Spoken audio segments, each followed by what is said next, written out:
Ladies and gentlemen, my name is Jennifer Ini from HTK Chung Batu Sekolah, Kuning, Sarawak. Reading is one of my hobbies. So far, I have read a lot of books. Today, I'm going to review one of my favorite books which I think is worth to read. I feel over the moon to share a Malaysian legendary story entitled The Wise Owl. The Wise Owl. It is written by Sharifah Farida, a Malaysian writer, and produced by Outshine Publishing House, Malaysia. This book consists of only 38 pages. The language is quite simple and straightforward. It is suitable for primary school pupils. As what we always say, we should not judge a book by its cover. There are many interesting things that we can get from this book.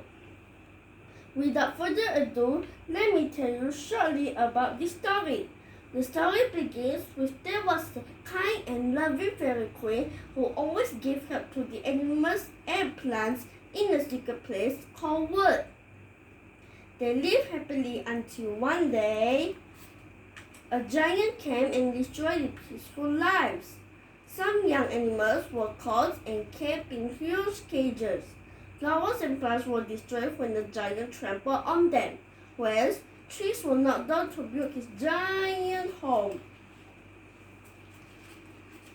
Although the fairy queen had tried to use her magic power to catch the giant, but she failed.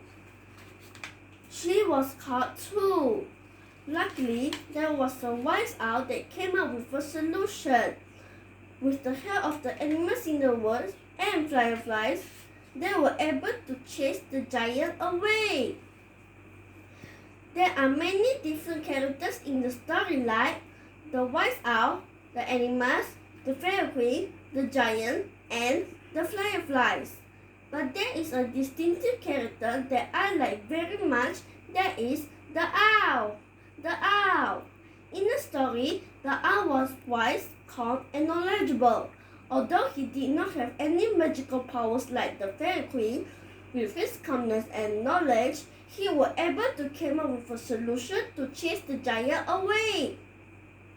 He asked the animals to calm down when the fairy queen was captured. He then analyzed the problem that they faced calmly. With that, he concluded to the animals that they were afraid of the giant because of his size. Then he thought of making a bigger giant to frighten the real giant. He encouraged the other animals to think how to make a bigger giant. As no one could think of a better idea, the owl finally came up with a solution. He asked the flying animals to look for fireflies. They can be the eyes when they flash at the tall tree. The other animals cry at the same time to make a loud roar that finally scared off the giant. Back to our normal life, we always face problems. We need to learn the problem-solving skills that the owl had applied. First of all, we should stay calm. Then, think of the problem we face. Analyze the cause of the problem and come up with a solution to the problem.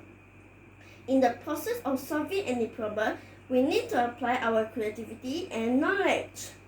In conclusion, we should practice our problem-solving skills as early as childhood so that we can face the world in the future confidently.